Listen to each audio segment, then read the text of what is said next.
जय श्री कृष्ण। आइए आज सुनते हैं प्रबोधिनी एकादशी व्रत कथा। इसी देवऋषि नारद एवं भगवान ब्रह्मा की कथा भी कहते हैं। भगवान श्री कृष्ण ने कहा, हे अर्जुन, तुम मेरे बड़े ही प्रिय सखा हो। हे पार्थ, अब मैं तुम्हें पापों का नाश करने वाली तथा पुण्य एवं मुक्ति प्रदान करने वाली प्रबोधिनी एकादशी की कथा सुनाता हूँ। श्रद्धापूर्वक श्रवण करो। इस विषय में मैं तुम्हें नारद एवं ब्रह्मा जी के मध्य हुए वार्तालाप को सुनाता हूँ। एक समय नारद जी ने ब्रह्मा जी से पूछा, हे पिता, प्रबोधिनी एकादशी के व्रत का क्या फल होता है? आप कृपा करके मुझे सब विधान पूर्वक बताएं। ब्रह्मा जी ने कहा, हे पुत्र, कार्तिक माह के शुक्ल पक्ष की प्रबोधिनी एकादशी के व्रत का फल 1,000 अश्वमेध तथा 100 राजसूय यज्ञ के फल के समान होता है। नारद जी ने कहा, हे पिता, एक संध्या को भोजन करने से, रात्रि में भोजन करने तथा पूरे दिन उपवास करने से क्या क्या फल मिलता है? कृपा कर सविस्तार समझाइए। ब्रह्मा जी ने कहा, हे नारद, एक संध्या को भोजन करने से 2 जन्म के तथा पूर्ण दिन उपवास करने से 7 जन्म के सभी पाप नष्ट हो जाते हैं। जिस वस्तु का त्रिलोक में मिलना दुष्कर है, वह वस्तु भी प्रबोधिनी एकादशी के व्रत से सहज ही प्राप्त हो जाती है। प्रबोधिनी एकादशी के व्रत के प्रभाव से बड़े से बड़ा पाप भी क्षण मात्र में ही नष्ट हो जाता है। पूर्व जन्म में किए हुए अनेक पाप कर्मों को प्रबोधिनी एकादशी का व्रत क्षण भर में नष्ट कर देता है। जो मनुष्य अपने स्वभावानुसार प्रबोधिनी एकादशी का विधान पूर्वक व्रत करते हैं, उन्हें पूर्ण फल प्राप्त होता है। हे पुत्र, जो मनुष्य श्रद्धा पूर्वक इस दिन किंचित मात्र पुण्य करते हैं, उनका वह पुण्य पर्वत के समान अटल हो जाता है। जो मनुष्य अपने हृदय के अंदर ही ऐसा ध्यान करते हैं कि प्रबोधिनी एकादशी का व्रत करूंगा, उनके 100 जन्म के पाप नष्ट हो जाते हैं। जो मनुष्य प्रबोधिनी एकादशी को रात्रि जागरण करते हैं, उनकी बीती हुई तथा आने वाली 10 पीढ़ियां विष्णु लोक में वास करती हैं तथा नरक में अनेक कष्टों को भोगते हुए उनके पितृ विष्णु लोक में जाकर सुख भोगते हैं। हे नारद, ब्रह्म हत्या आदि विकट पाप भी प्रबोधिनी एकादशी के अवसर पर रात्रि में जागरण करने से नष्ट हो जाते हैं। प्रबोधिनी एकादशी को रात्रि में जागरण करने का फल अश्वमेघ आदि यज्ञों के फल से भी अधिक होता है। सभी तीर्थों में जाने तथा गो, स्वर्ण, भूमि आदि के दान का फल प्रबोधिनी के रात्रि के जागरण के फल के समान होता है। हे पुत्र, इस संसार में उसी मनुष्य का जीवन सफल है जिसने प्रबोधिनी एकादशी के व्रत द्वारा अपने कुल को पवित्र किया है। प्राणी को सभी कर्मों को त्यागते हुए श्री हरि की प्रसन्नता के लिए कार्तिक माह की प्रबोधिनी एकादशी का व्रत अवश्य करना चाहिए।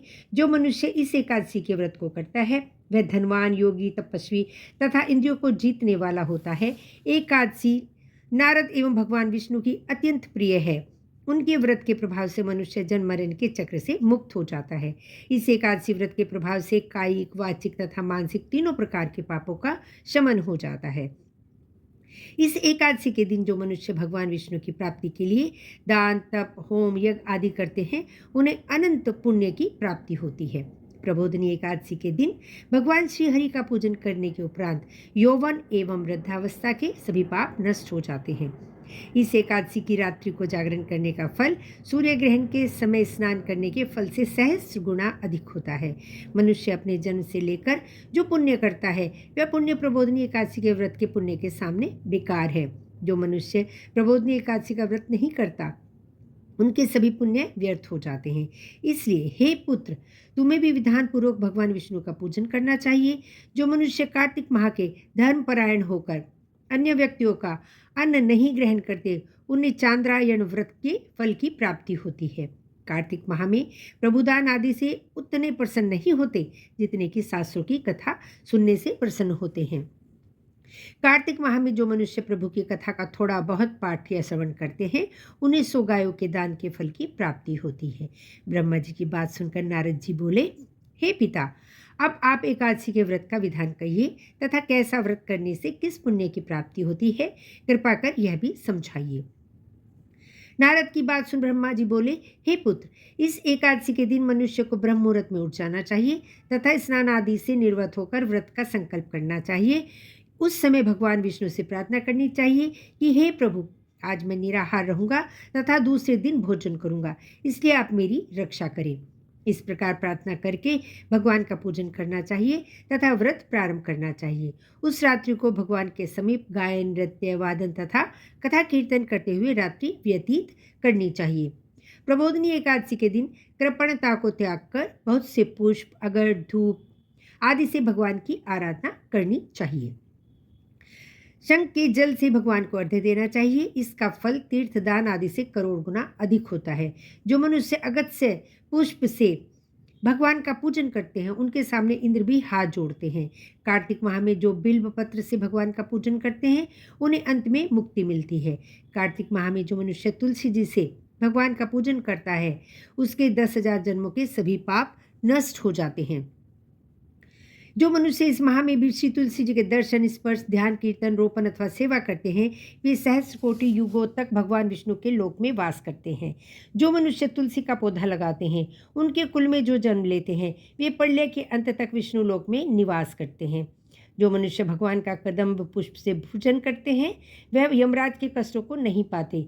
सभी कामनाओं को पूर्ण करने वाले भगवान विष्णु कदम्ब पुष्प को देखकर अत्यंत प्रसन्न होते हैं। यदि उनका कदम्ब पुष्प से पूजन किया जाए तो इससे उत्तम बात और कोई नहीं है। जो गुलाब के पुष्प से भगवान का पूजन करते हैं उन्हें निश्चित ही मुक्ति प्राप्त होती है। जो मनुष्य बकुल एवं अशोक के पुष्प से भगवान का पूजन करते हैं वे अनंत काल तक शोक से रहित रहते हैं। जो मनुष्य भगवान विष्णु का श्वेत एवं लाल कनेर के पुष्पों से पूजन करते हैं उन पर भगवान अत्यंत प्रसन्न होते हैं। जो मनुष्य भगवान श्रीहरि का दूर्वा दल से पूजन करते हैं वे पूजा के फल से 100 गुना अधिक फल प्राप्त करते हैं। जो भगवान का शमी पत्र से पूजन करते हैं वे भयानक यमराज के मार्ग को सुगमता से प्राप्त कर जाते हैं। जो मनुष्य चंपक पुष्प से भगवान विष्णु का पूजन करते हैं वे जीवन मृत्यु के चक्र से मुक्त हो जाते हैं।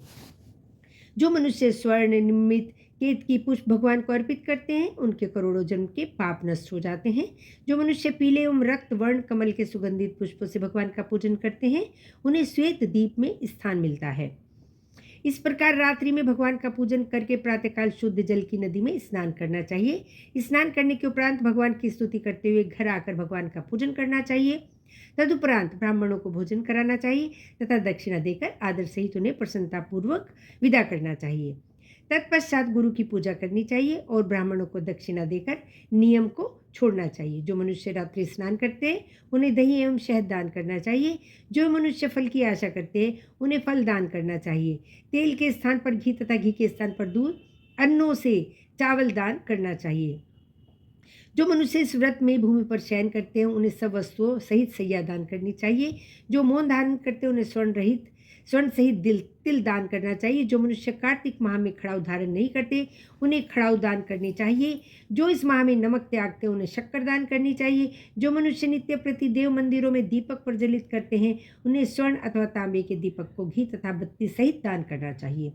जो मनुष्य चातुर्मास्य व्रत में किसी वस्तु को त्याग देता है उन्हें उस दिन से उस वस्तु को पुनः ग्रहण करना चाहिए। जो मनुष्य प्रबोधिनी एकादशी के दिन विधान पूर्वक व्रत करते हैं उन्हें अनंत सुख की प्राप्ति होती है तथा अंत में स्वर्ग को जाते हैं। जो मनुष्य चातुर्मास्य व्रत को बिना किसी बाधा के पूर्ण कर लेते हैं उन्हें दोबारा जन्म नहीं लेना पड़ता। जिन मनुष्यों का व्रत खंडित हो जाता है उन्हें दोबारा प्रारंभ कर लेना चाहिए। जो मनुष्य इस एकादशी के महात्म्य का श्रवण व पाठ करते हैं उन्हें अश्वमेघ यज्ञ के फल की प्राप्ति होती है। अतः इस कथा का सार यही है, वेदाध्ययन, तपस्या एवं त्याग की दृष्टि से चातुर्मास्य का नियम अति महत्वपूर्ण है। भगवान श्री हरि की भक्ति में लीन होने के लिए यह समय अति उत्तम होता है। गृहस्थ व्यक्ति भी चातुर्मास्य में भगवान विष्णु की भक्ति का पूर्ण लाभ उठा सकते हैं। जय श्री कृष्ण।